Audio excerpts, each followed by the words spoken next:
নমস্কার সবাইকে, আমি সাগরিকা। আমার এই ছোট্ট নতুন প্রথম ব্লগে তোমাদের সবাইকে স্বাগত জানাই। শুরু থেকে শেষ পর্যন্ত এই ভিডিওটি দেখো আর বলো একটু প্লিজ যে কেমন লেগেছে। আজকে আমি তোমাদেরকে নিয়ে যেতে চাচ্ছি কালিম্পংয়ের একটি ছোট্ট অফবিট গ্রাম চিবো বলে, যেখানে চিবো ডিলাইট হোমস্টেতে আমরা দুদিনের জন্য একটু চিল করতে গিয়েছিলাম। কারণ এই গরম অস্বস্তিকর জীবন থেকে একটু কিছু দুদিনের জন্য নিজেদেরকে রেহাই, প্রকৃতির কাছে নিজেদেরকে উন্মুক্ত করে দেওয়া, জাস্ট এরকম একটা ব্যাপার। তো চলো তোমাদেরকে নিয়ে যাওয়া যাক। আমি তো শিলিগুড়ি থেকে বলছি, আর শিলিগুড়ি থেকে পাহাড় মানেই যেন দৌড়ে যাওয়া যায় এমন একটা ব্যাপার। প্রথমেই চলে গেলাম আমরা টোটো করে জাংশনে।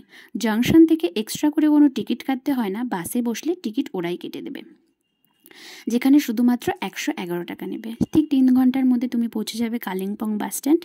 সেই বাস স্ট্যান্ডেই আমাদের হোমস্টে থেকে আগেই কথা বলা ছিল গাড়ির জন্যে, তো আমাদেরকে সেই হোমস্টে অবধি পৌঁছাতে কোনো অসুবিধা হয়নি। গাড়ি এসে আমাদেরকে হোমস্টে পর্যন্ত পৌঁছে দিয়েছে। সেখানে ভাড়া লেগেছিল মাত্র 300 টাকা। তো যখন আমরা ওখানে পৌঁছলাম, মানে জায়গাটা এতটা সুন্দর ছিল, মানে তোমাদেরকে আমি বলে বোঝাতে পারবো না। ক্যামেরাতে আমি তুলে ধরেছি তোমাদেরকে দেখানোর জন্য, যদিও কেমন লাগছে আমার তো খুব ভালো লাগছে, কারণ আমি দেখে এসেছি। তোমরাও একটু দেখো, আর তোমরা যদি ফেসবুকে সার্চ করতে পারো চিবো ডিলাইট হোমস্টে বলে, তাহলে অবশ্যই তোমরা করবে, সুন্দরভাবে পেয়ে যাবে। আর এখানেও আমিও নাম্বার দিয়ে দিয়েছি, তোমরা চাইলে এখানেও কন্ট্যাক্ট করতে পারো। ভীষণ সুন্দর জায়গা। ওখানে গিয়ে জাস্ট আমি সব ভুলে গেছি। এই ফুলের মাঝখানে বলো কার না ভালো লাগে, আর মেয়েদের তো ফুল এমনিই পছন্দের। তো আমি দেখো প্রকৃতির মাঝে হারিয়ে যাওয়ার মতন একটা ব্যাপার, মানে জাস্ট তিতলি বানু উড়তি ফিরু মস্ত গগন মে একটা গান আছে না, ওই গানটার মতনই। এখানে 4 বেলার খাওয়া দাওয়া, breakfast, lunch, evening snacks and dinner, মানে ভীষণ সুন্দর খাওয়া দাওয়া, একদম ফ্যামিলি ট্রিটমেন্ট। বাড়িতে তুমি যেমন খাওয়া দাওয়া করো ঠিক তেমনি এখানে খাওয়া দাওয়া দেবে। 1500 পার পারসন পার নাইট। খুব সুন্দর অ্যাটাচ বাথরুম রয়েছে, বেডরুমটাও ভীষণ সুন্দর। বেডরুম থেকেই বাইরে পাহাড়ের ভিউ দেখা যায়।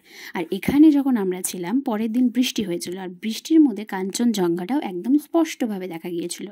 মানে জাস্ট দেখো বন্ধুরা, কত সুন্দর একটা ওয়েদার ছিল, আর তার মধ্যে সম্পূর্ণ পাহাড় এত সুন্দর করে দেখা যাচ্ছিল।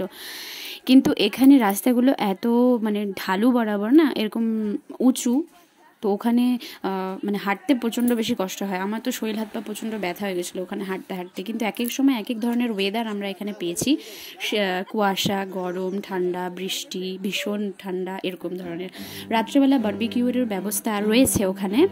আমার বর দেখো কি সুন্দর গান করছে গিটার নিয়ে। এটা রাত্রে। এখানে একটা সুন্দর গিটারও ছিল, বক্স ছিল, তোমরা একটু চিল মারতে পারবে, মানে রাত্রের বেলা ভীষণ মজা করতে পারবে, কেউ কিচ্ছু বলবে না তোমাদেরকে। ডান্স করতে পারবে। দেখো আমরা দুইজন কি সুন্দর করে ডান্স করছি। তো তোমরাও চাও চটপট গিয়ে আসো, খুব সুন্দর জায়গা। Thank you, tata, bye by.